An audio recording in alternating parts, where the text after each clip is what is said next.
మా అత్తయ్య గారు, మీరు అనుకుంటున్న మహారథి గారి భార్య గారు ఇదిగో ఈవిడే జాగృతి గారు. చెప్పండి అత్తయ్య, లేదంటే నలుగురు 4 రకాలుగా అనుకుంటారు. మయూక, అమ్మా తను చెప్పింది కరెక్టే కదా. నాన్న తాళి కట్టిన భార్యవి నువ్వు ఉండగా ఆవిడ్ని భార్య అంటుంటే ఏమనాలి మరి? మీకే క్లారిటీ లేనప్పుడు ఇక మాకెందుకులేమ్మా క్లారిటీ. వదిన పద వెళ్దాం. నువ్వు మయూక చాలా ఎక్స్ట్రాల్ చేస్తున్నారు. అసలు ఏంట్రా మీ ఉద్దేశం? జానకి గారు ఇక్కడ ఉంటాం మీకు ఓకేనా? లేదు.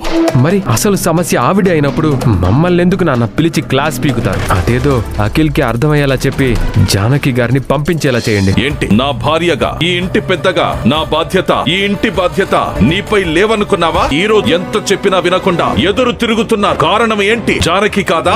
జానకిని మోసం చేసింది మీరే కదా? జాగృతి, జానకి ఇక్కడ అస్సలుండకూడదు. వెంటనే తనని పంపించేయ్. నాకు ఈ ఇంట్లో జానకి ఉండకూడదు. దానికి నువ్వేం చేస్తావో నాకు తెలీదు. తనని ఎలాగోలా బయటికి పంపించేయ్, లేదంటే నేనే తనని హ్యాండిల్ చేయాల్సి వస్తుంది. నేను దిగితే మాటలు ఉండవు, అన్ని చేతలే. జానకిని పైకి పంపిస్తాను. ఇప్పటికైనా నా బిడ్డ ఎవరో చెప్పు. నేను చెప్పినా నమ్మే పరిస్థితుల్లో నువ్వు లేవు. అందుకే అఖిల్ నీకు నిజం చెప్పే వరకు కాస్త ఓపిక పట్టు. ఇప్పటికే 25 సంవత్సరాలుగా ఓపిక పట్టాను. ఇప్పుడు అఖిలేమో నా కన్న బిడ్డ డీటెయిల్స్ రాసిస్తే వెంటనే నా బిడ్డ గురించి తెలుసుకుంటానన్నాడు.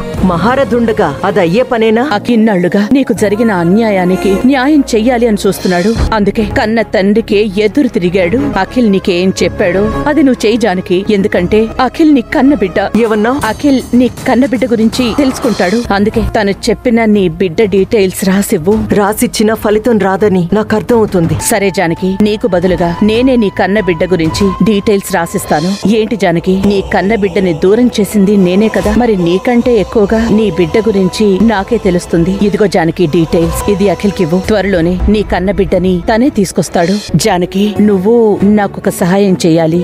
దయచేసి ఈ ఇల్లు విడిచి వెళ్ళిపో. అవును జానకి, నువ్విక్కడ ఉండడం వల్ల నాకొచ్చిన భయం గాని నష్టం గాని ఏమీ లేవు. కాకపోతే అఖిల్కే ఎప్పుడు ఏమవుతుందో అనే బాధ నన్ను వెంటాడుతోంది. నీ కన్న బిడ్డ ఎవరో తెలియాలి అంటే అఖిల్ బతికుండాలి. అఖిల్ బతికుండాలి అంటే నువ్వు ఇక్కడి నుంచి వెళ్ళిపోవాలి. ఒక కన్న తల్లికి బిడ్డ దూరమైతే ఆ బాధ ఎలా ఉంటుందో నీకు తెలుసు కాబట్టి అఖిల్ ని దూరం కానివ్వకు అంటున్నాను. ప్లీజ్ జానకి, తల్లిగా నా బాధను అర్థం చేసుకో. ఇక్కడి నుంచి వెళ్ళిపో. గీత, అమ్మా గీత, ఎక్కడ తల్లి?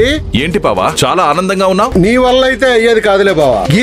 గీతోపదేశం చేయడం వల్ల నాకింత ఆనందం మిగిలింది. ఏంటన్నయ్య హడావిడి? ముందు గీతను రాని అమ్మా, అప్పుడు చెప్తాను. గీత, అమ్మా గీత, అమ్మా నువ్వు మామూలు మనిషివి కాదమ్మా, నా పాలిట దేవతవి. ఈ స్వీట్స్ తీసుకుని ముందు నోట్ తీపి చేసుకో. ఇప్పుడు ఎందుకు బాబాయ్ గారు? ఎందుకంటావేంటమ్మా? నువ్వు చేసిన గీతోపదేశం వల్లే జైలుకెళ్లాల్సిన నేను ఇంత దర్జాగా పదవిలో ఉంటున్నాను. పైగా మునుపటి కంటే ఎక్కువ ప్రజాదరణ, నీరాజనాలు అందుకుంటున్నాను. హైకమాండ్ లో కూడా నా పరపతి బాగా పెరిగిందమ్మా. ఇప్పుడు వాళ్ళు చెప్పింది నేను వినడం కాదు, నేనే వాళ్ళకి ఎంత చెప్తే అంత. చాలా సంతోషం బాబాయ్ గారు. ఈ ఆనందం అంతా నీ వల్లేనమ్మా. ఇదిగో తీసుకో. కొందరు ఉంటారు అవసరానికి ఎదుటి వాళ్ళని వాడుకుంటారు, వాళ్ళ అవసరం తీరాక నిర్దాక్షిణ్యంగా వదిలేస్తారు.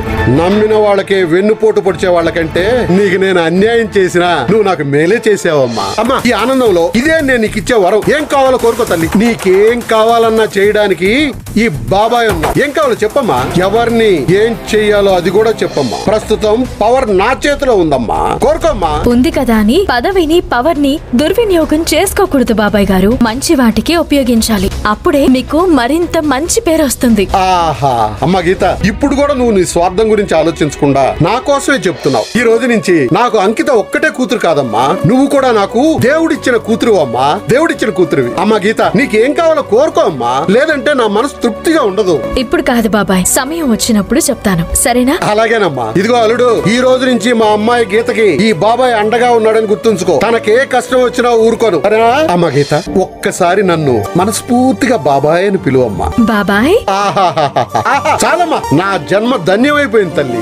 ఏమైంది అఖిల్? తన కొడుకు డేట్ ఆఫ్ బర్త్, నా డేట్ ఆఫ్ బర్త్ ఒకటే. ఇంకేమైనా డీటెయిల్స్ ఉన్నాయా? తను పుట్టిన ప్లేస్, టైం అన్నీ ఉన్నాయి. తన కన్న కొడుకు పుట్టినరోజు, నా పుట్టినరోజు ఒకటే ఎలా అయింది? నీకొచ్చిన అనుమానాన్ని క్లియర్ చేసుకుంటే సరిపోతుంది. ఎలా? DNA టెస్ట్ చేయించుకుంటే సరే.